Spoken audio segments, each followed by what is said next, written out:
क्या हुआ भाई? बैलों को इतने निर्दयता से क्यों मार रहे हो? प्रणाम युवराज, हमारे बैलगाड़ी का पहिया गड्ढे में फंस गया है। तो ये पहिया बैलों को मारने से नहीं निकलेगा। चलो मैं तुम्हारी सहायता करता हूँ। चलो।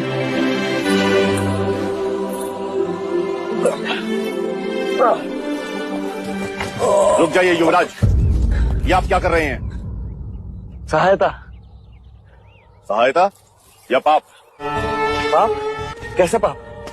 क्या आप नहीं जानते ये एक शूद्र है और तुम ओछी जाति के युवराज को रोकते तक नहीं, दंडवत होके क्षमा मांगो युवराज से। ठहरो ठहरो, ये हमसे क्षमा क्यों मांगे?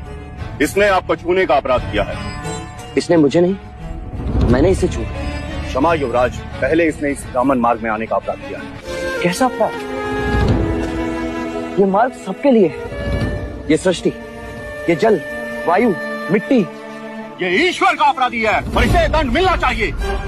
उसी ईश्वर ने इसे बनाया है जिसने तुमको, और यदि ये ईश्वर का अपराधी है तो इसे ईश्वर ही दंडित करेगा। तुम होते कौन है इसे दंडित करने वाले? तुम केवल ब्राह्मण, अधिकारी नहीं। अधिकारी ईश्वर है।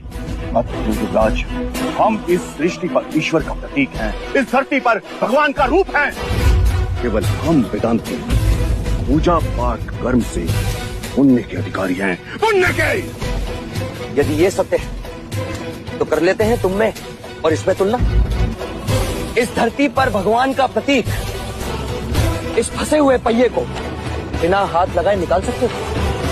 आप हमारा अपमान कर रहे हैं युवराज। अपमान तो आप इस मनुष्य का कर रहे हैं। मत भूलिए युवराज, आप धर्म पर विवाद कर रहे हैं, धर्म पर। मैं मनुष्यता को बचा रहा हूँ विप्र। विवाद धर्म पर नहीं, धर्म के नाम पर उठ रही घृणा पर। धर्म की सार्थकता संपूर्ण मानव जाति को एक करने में है, उसे जोड़ने में, न कि तोड़ने में। हम कहते हैं कि हम सब मनु की संतान हैं, ब्रह्मा के वंशज।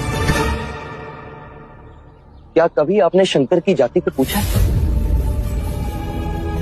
कभी आपने ब्रह्मा के गोत्र को पूछा है?